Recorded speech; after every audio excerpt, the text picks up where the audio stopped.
99.3 Nigeria Info Lagos. Good morning to you. Thank you for joining us. I'm Sheriff Quadry. And I'm Jimi Disu. I'm Jimi Disu. Good morning. I think I need to thank this guy for saving my life. I'll tell you the story at 9, okay? Okay. I'll tell you how this bagger here saves. He saved my life. I would have been dead by now. You'd have been God forbid. eating akara and It's not time. It's not time. It's not time. It's You not you time. you made sure Not that yet. it's not time. So help me thank him. But I'll tell you. It's good to have you back. Yeah. I missed you so much. I It was know, it was like me walking in the Sahara alone. I can imagine. It's good to be alive. Oh. Yeah, it is. It is. Lagos, let's start the show. It's Dailies today. The papers are here. You can watch on Facebook and on YouTube. Nigeria Info 99.3 is how you can watch it. Let's start. We're going to start with this story here. Page 8 of the Vanguard newspaper. Obi confirms talks with PDP. Others. Yeah, so once I was on my first break, I had a lot of time on my hands to do a lot of thinking. And this was one of the things that came to my mind. I said to myself, which offer should Obi take now between the PDP, the APC? I think Labour is almost out of it, except something happens that you and I don't know. And so, and then I had a friend over, and I asked her which of the parties is Obi likely to defer to. And so very quickly I said PDP. Then she said, wait a minute. She said, at the stance, yes, PDP, they have some governors, they have this, they have that, and they would also have the money. But that there's a possibility that by the time Obi moves over to the PDP, if he ever does, there is a possibility that when they get to the primaries, the kind of dollars and cents and various currencies that will be used at the primaries that would, be expended would be such that if he's not careful, he might not even just get the tickets. And there's a possibility that the bad boy of the PDP might get the ticket and at the last minute declare support for his current master. And I leave you to solve that out. So, excuse me. So that was one of the theories thrown at me. So, but if he goes to the ADC, the problem is the ADC and the PDP and Labour Party will divide all the anti-Tinubu votes, and then the APC might jolly well win.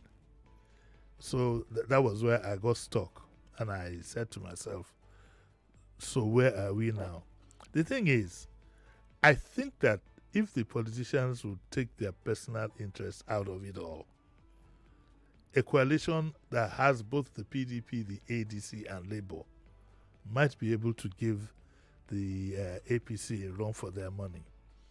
But as it is now, if care is not taken, they'll end up dividing the votes, and the president will come out the winner, and so be it. Well, it's early days yet. The story here says that amid signals from members of his inner circle, Peter Obi has confirmed the ongoing discussions with the PDP.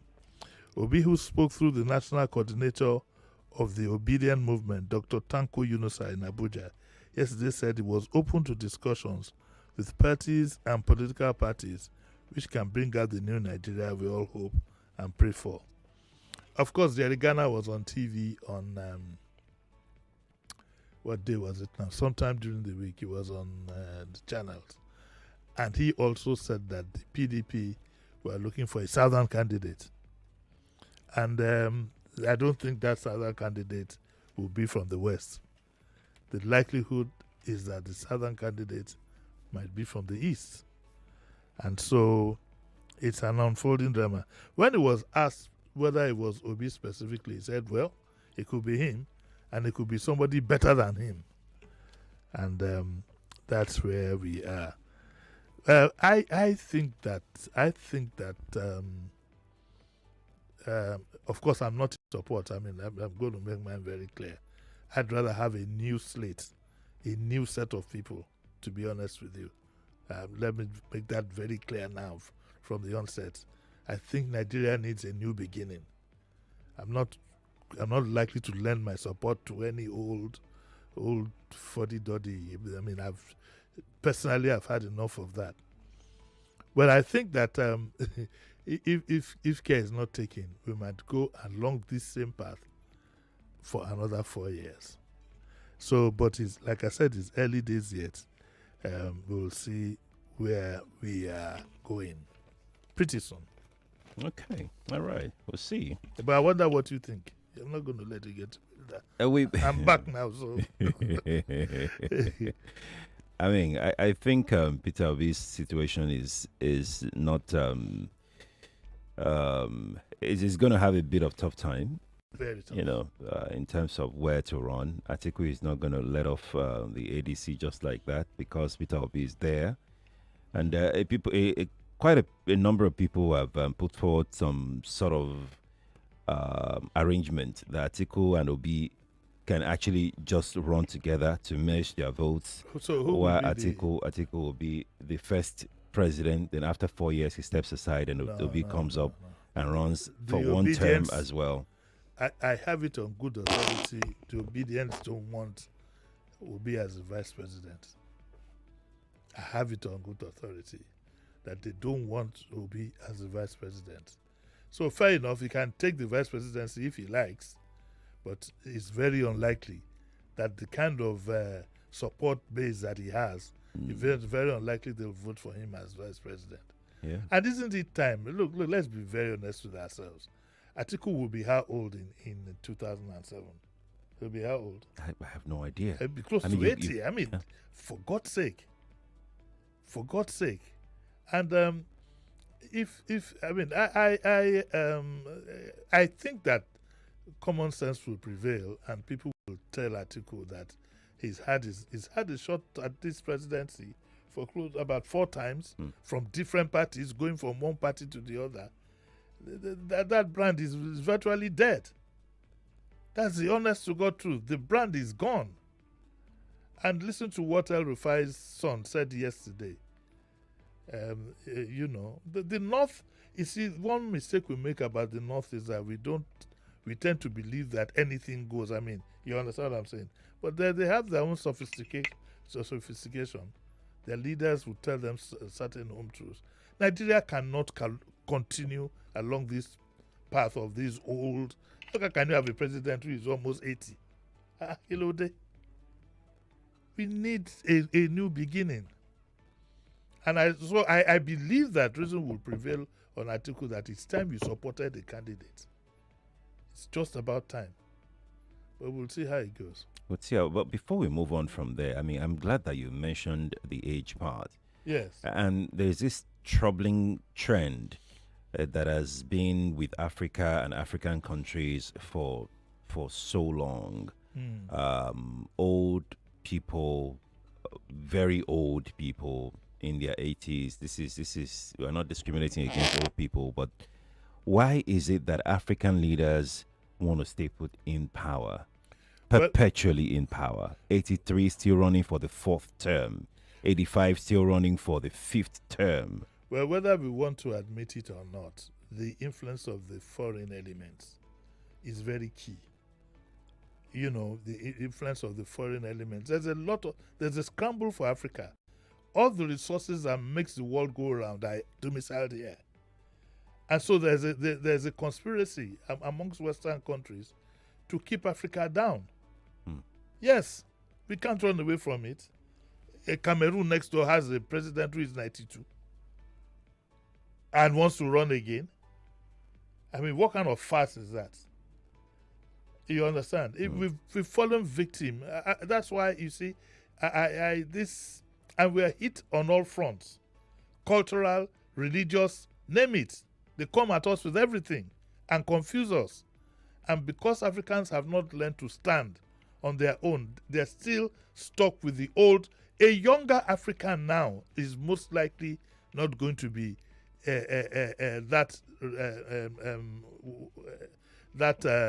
enamored about some white man or whatever telling him what to do.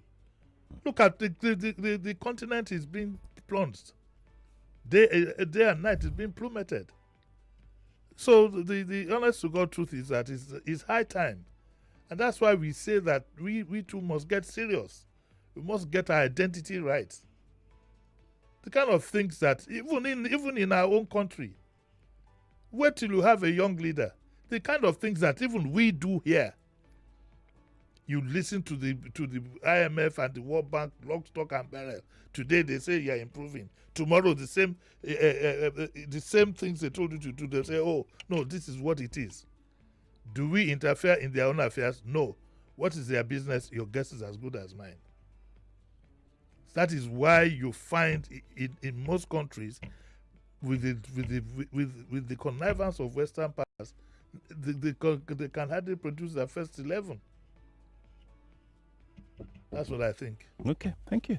Let's go to page 5 of the Vanguard. It's an opinion piece here where a lot of people like Vox Pop, to be precise, and the question here is, what would you like to remember late President Muhammadu Buhari for? And quite a number of people responded to that. Yes, I don't think we even did that. Did we do that on this station? No, we didn't. It would be nice. So what would you like to remember Buhari for? Let me just read one or two. Ariyo Ahmed says that what defined his presidency more than anything else was the country's battle with insecurity. There were times when you could feel things slipping, villages attacked, students kidnapped, gunmen operating freely. Bello Abdurrahim, who is an engineer, says that one of the legacies of the late President Buhari is the TSA under the administration of former President Goodluck. The Treasury single account was proposed in 2012, but it was fully implemented under the administration of the late President Buhari. And incidentally, there are still leaks in the system. Ogujide Samson said that Muhammadu Buhari, who served as Nigeria's president from 2015 to 2023, left a complex legacy. The administration focused on anti-corruption efforts, security and economic reforms, which was one of the reasons why some of us supported Buhari. We thought he'd be able to do that. But unfortunately, he said he made significant strides in the fight against insurgency, especially in the north, and championed agricultural initiatives to boost food security. Olawoluwa Bashiru says that late PM's legacy is marked by high expectations and mixed outcomes. He came into office with a strong anti-corruption mandate and the image of a disciplined soldier, symbolizing hope for many frustrated with systemic graft and insecurity. So it will be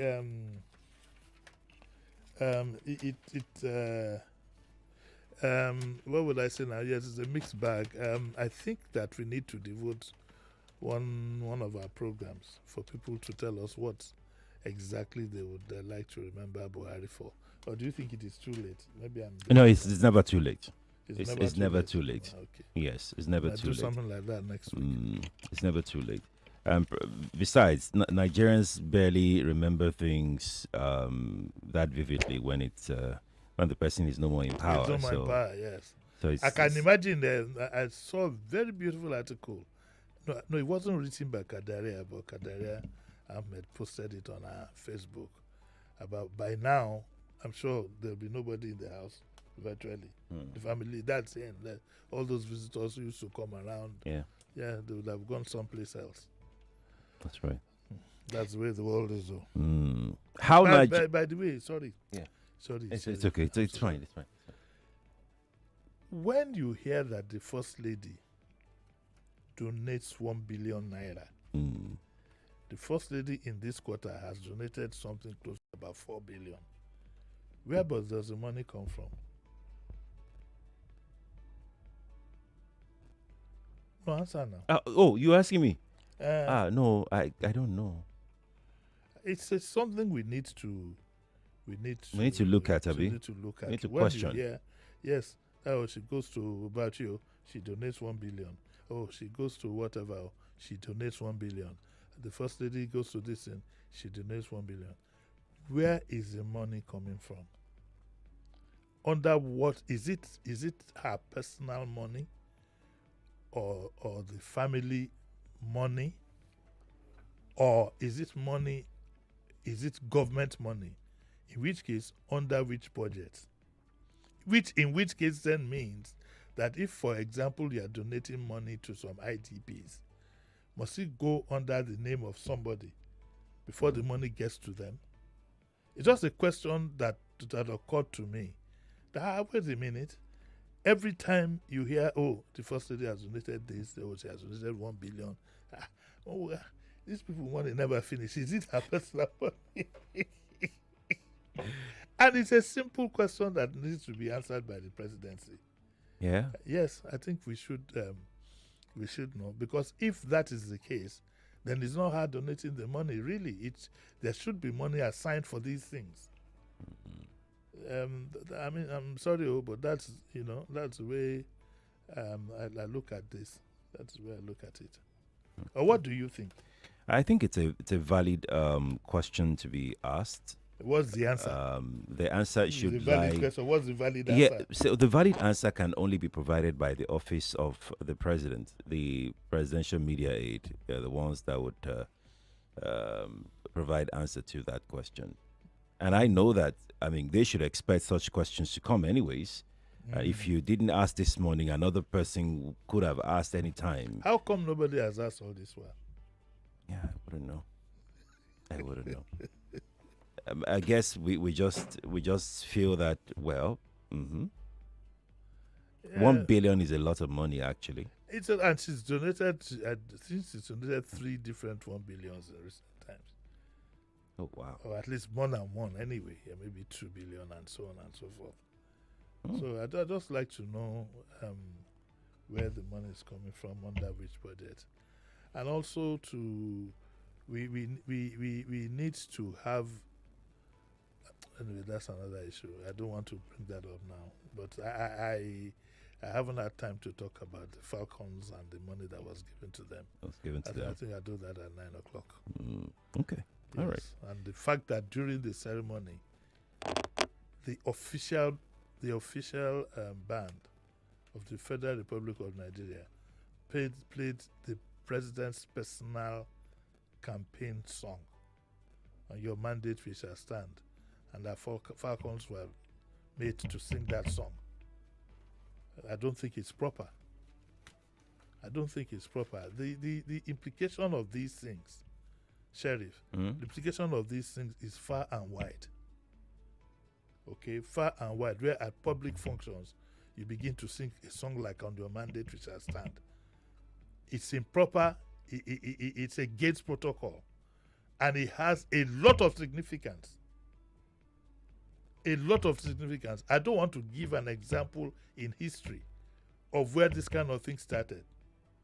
Nigeria, sometimes we do things, we even have elders in the land and they don't say anything. That was the same thing they did, our elite did, when they were wearing Abacha's badge on the army uniform, which itself was a sacrilege. We have to challenge these things before we have a monster on our hand. And like I said, if you look at history, some of the most terrible things that have happened in this world were not under military leaders. They were under people who were voted for. And these things start like this.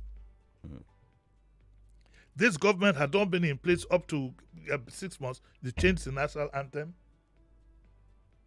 Now, it started with the National Assembly.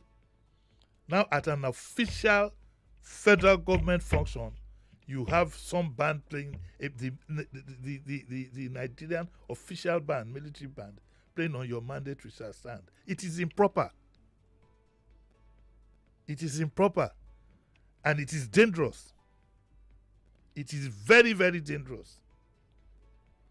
The things that we do in this country, Sheriff, the things that we do that would lead us into trouble later, the same thing I have to say about the naming of streets in Lagos.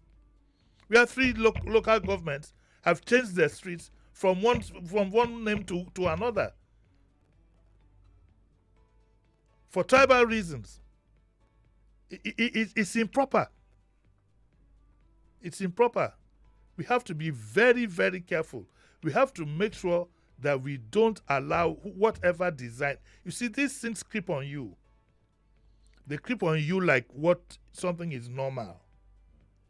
Very soon now, we'll be asking students in primary school during assembly to start singing on your mandate which shall stand.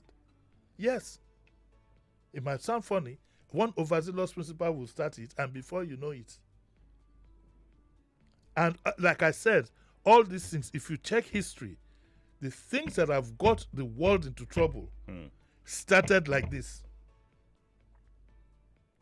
And those who have a sense of history have an idea of who and what I'm talking about, but because of the sensitivity, I won't go further than that. Sorry. Let's go to another story. Okay. I think we can just squeeze this one in. Allegation of coup plot by Obi to remove Tinubu lunacy. Obi, the funny thing is that I didn't see the allegation. I didn't either. I didn't either. So, but I think that I think these politicians should just get serious. Honestly, they should focus more on the things that they do. The coalition, the PDP should, rather than being forever critical of the ADC, by now should be coming out with very, very strong points. Politics has started. There's no point. There's no the gun. The gun has blasted. No, a lot of people didn't hear. But let's move on. Politics has started. So it's now time for them to take on various sectors and tell us this is what we should be doing and this is what we should not be doing, rather than this kind of allegation of coup plot. But if there's going to be a coup plot at all, Obi himself will be a victim, because the rate at which we are going, and we must say the truth. The rate at which we are going, if there's any upsurge in Nigeria, it's not going to be an anti-Tinubu whatever. No, it won't be. Nobody, very few people will be spared. Even people like myself might not be spared. So we had better know that. We've pushed Nigerians almost to the wall, to the end of the wall. So if there's going to be anything at all, it's not a coup of a fellow night. No, it won't be anything like that. And Obi will not be. I might not be an exception. I don't know about this guy. So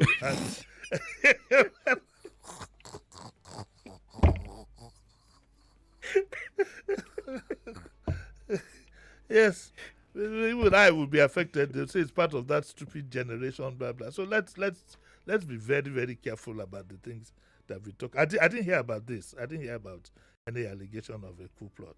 But for it to be in the papers, I think it's quite unfortunate. This one will. I tell you that for oh, dear me. Okay, let's stop here for today. We are back at 9. Yes, but I want to, at 9 o'clock, I'm bringing a guy, apart from a few comments on what has happened, I'm bringing a guy to look at the issue of Showoren's glasses. Okay. The glasses that were stolen by supposedly, allegedly, by the police. So what is special about these glasses? We'll talk to you about 9 o'clock. All right, then. Lagos, thank you for being a part of the show this morning. Let's have Kofi Bartels come back in here to come wrap up on the morning crossfire. Then we'll be back at 9 on Daily Digest. Stay here.